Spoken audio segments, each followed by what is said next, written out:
measurement of angles. Hello friends. Today we will learn how to use a divider and how to measure angles with the help of a protractor. Golu and Bholu are identifying the angles in the different pictures given in their picture book. Let's observe the first picture. Golu, can you tell me the measurement of the angle being formed in the seesaw? I think it is an angle greater than right angle. But I think it is an angle smaller than right angle. Come on, let's ask uncle. He can give us the right answer. To find out the correct answer, both went to their uncle and asked him about the angle being made in the picture of the seesaw. Their uncle showed them a strange object. Children, do you know what this is? This is called a divider. With its help, we can find out whether an angle is a right angle, greater than a right angle, or smaller than a right angle. Look kids, you already know that a right angle looks like the letter L. If I make the shape of L by bending both the legs of this divider, we can now find if an angle is a right angle or not. Look here, with the help of this divider, we can find out that the angle in this book is right angle. Oh wow, uncle. So can we identify the angle of the seesaw given in this picture with the help of this divider? Yes, why not? To identify the angle in this picture, we will place the divider this way. See, the divider was as open as the measurement of the right angle before. Then to measure this angle, we had to slightly reduce the distance between the two sides of the divider. This means that this angle is smaller than a right angle. But uncle, is there anything that gives us the exact measurement of an angle? Yes, we do have an instrument like that. It is called a protractor.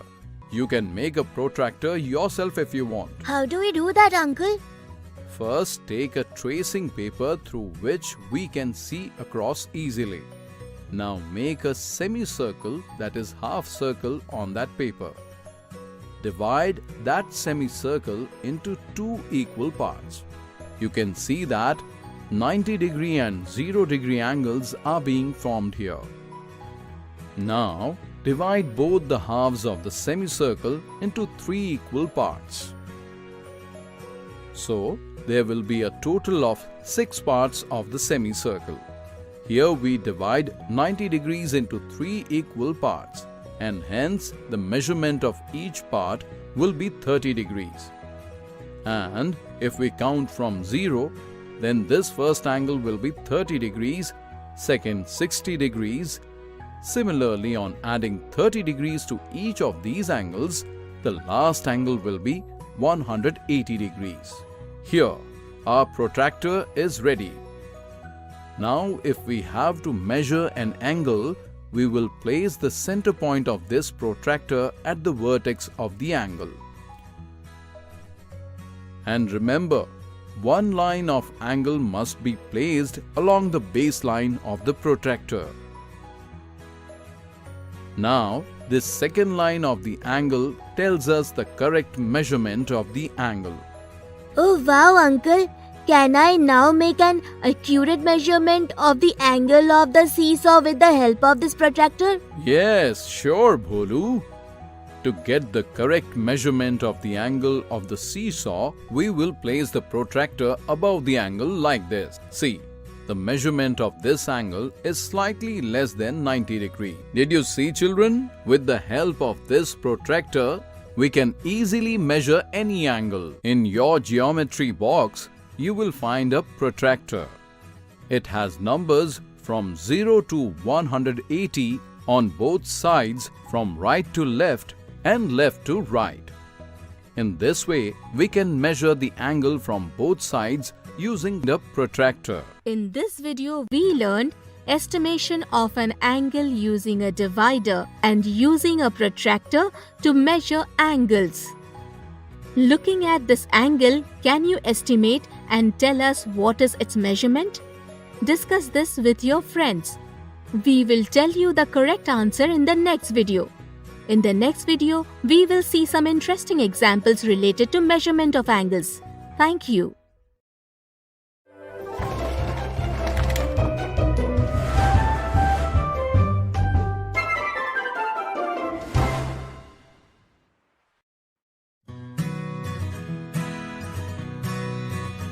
Hello friends. In the previous video, we learned how we can measure angles using a divider and a protractor. In this video, we will see some interesting examples of angle estimation and measurement with the help of a protractor. Today, Golu and Bholu are playing a fun game of identifying angles in each picture. Let us see who can identify the picture with the correct angle. Come on, Bholu, look at this angle and tell how many degrees it measures. It looks like right angle. That is, its measurement should be 90 degrees. Let us calculate it correctly with the help of a protractor. Oh yay, this is an angle of 90 degrees. Oh wow, you were absolutely correct. Now let me tell you the measurement of the angle of the next picture. This angle looks greater than 90 degrees. But this angle will be lesser than 180 degrees. Let us measure this angle and see. Its measurement is little more than 120 degrees. Your guess was absolutely right, Golu. It is greater than 90 degrees and lesser than 180 degrees. Now look at this angle, Golu. I think this angle is lesser than 90 degrees. Do you think Bholu's guess is right? You can just pause the video and think about it. Yes, look, its measurement is about 60 degrees.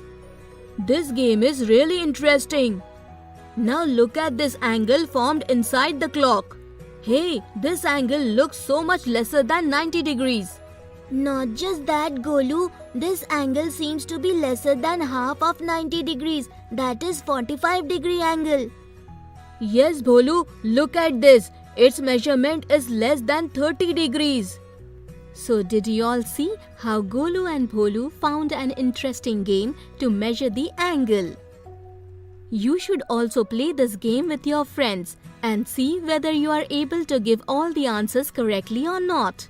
In this video, we saw some interesting examples of angle estimation and measurement with the help of a protractor. Can you tell that which of these two angles is greater? Just think for a while. We will give you the correct answer in the next video. In the next video, we will see some common mistakes associated with angle estimation and measurement with the help of a protractor. Thank you.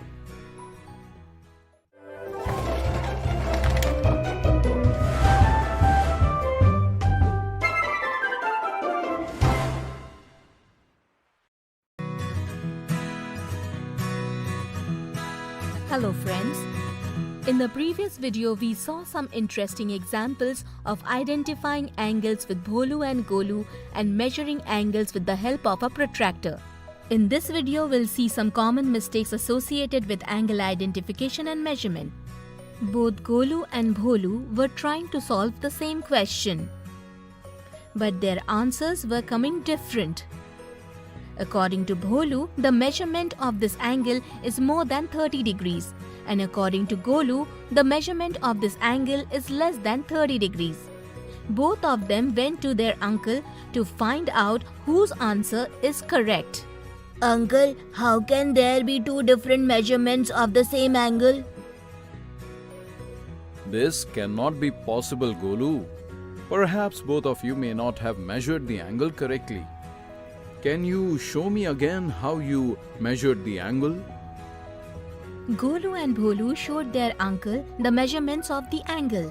This time Bholu's measurement was more than 30 degrees and Golu's measurement was less than 30 degrees. Can you tell that which answer is correct?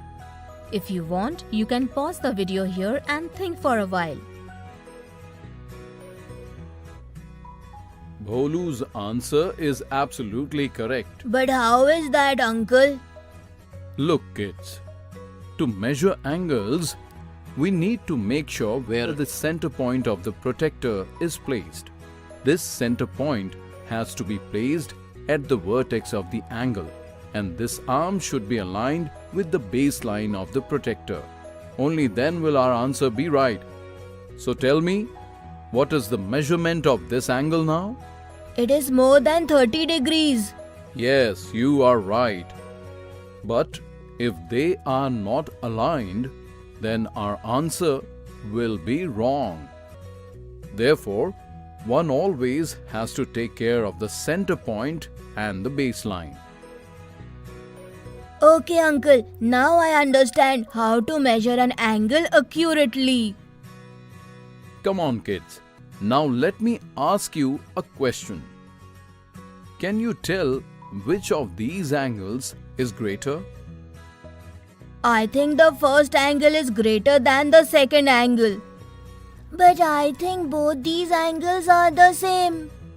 Look, kids, to guess any angle, we should look carefully at the curve formed between the arms.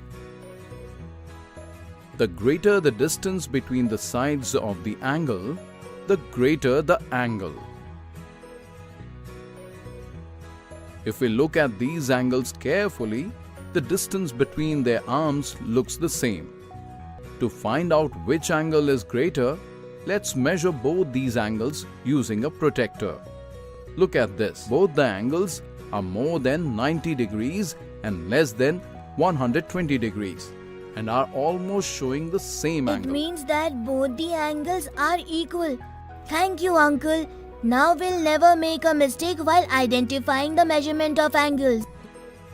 In this video, we learned that in order to measure the angle, we need to align the center point of the protractor and the vertex of angle, and the arm of the angle has to be aligned with the baseline of the protractor.